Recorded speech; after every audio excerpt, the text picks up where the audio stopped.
Hello friends, good morning, જય શ્રી કૃષ્ણ, જય માતાજી. કેમ છો બધાય? મજામાં? તો સ્વાગત છે તમારા બધાનું મારા આજના બ્લોગમાં.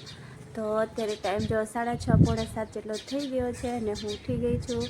અને આજે બહાર નીકળતા તો જાણે એમથી શિયાળો પાછો ચાલુ થઈ ગયો. જો ઠંડી લાગે છે, જેમ જેમ હોળી નજીક આવે છે તેમ તેમ આ ઠંડી પણ વધતી જાય છે. આજે તો આમ તો કેટલો પવન છે જો. ત્યારે તો એકદમ ઠંડુ ઠંડુ વાતાવરણ થઈ ગયું છે. થોડાક દિવસથી ઉનાળા જેવું થઈ ગયું હતું. કેટલો પવન છે, એમ ઠંડી લાગે છે. તો હું અત્યારે ઉઠી ગઈ છું અને મારું કામ સંભાળી લીધું છે. સોનુનું ટિફિન બનાવવાનું છે. એટલે ચાલો હું તમને રસોડામાં બતાવું આજે સોનુના ટિફિનમાં શું બનાવવાનું છે. ટિફિનમાં મગનું શાક કરવાનું છે, એટલે બાફવા મૂકી દઉં.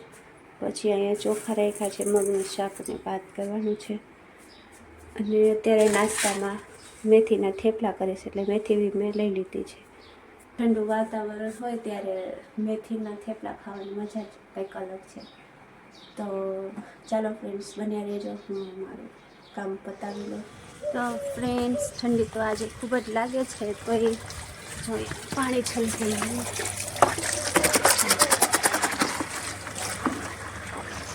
ટિફિનને નાસ્તાનું બધું કરી નાખ્યું, એટલે હવે તો ઠંડી લાગે છે, એટલે આજ સવારમાં નાવું નથી.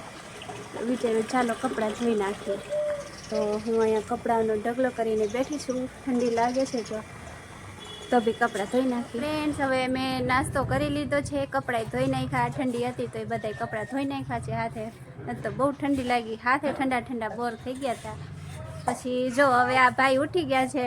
ચીકુ બોલો, જય શ્રી કૃષ્ણ. Very good. નાસ્તો કરી લીધો?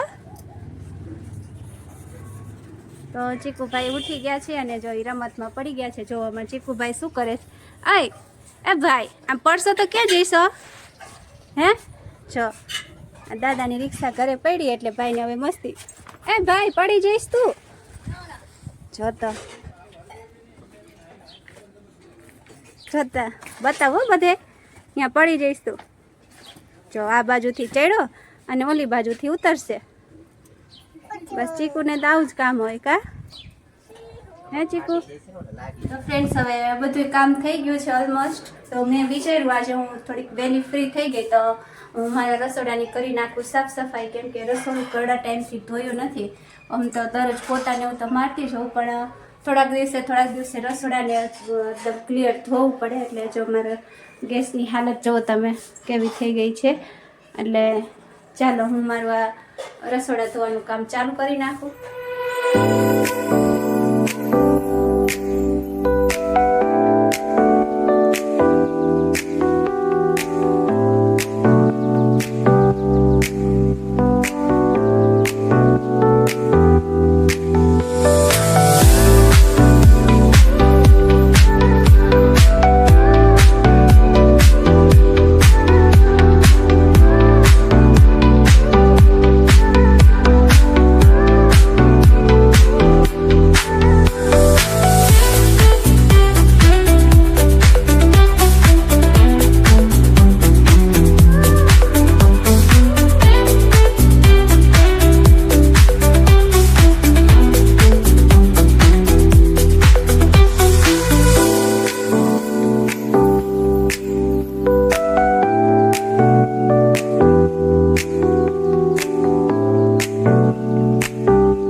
આજનો વ્લોગ અહીંયા પૂરો કરીએ.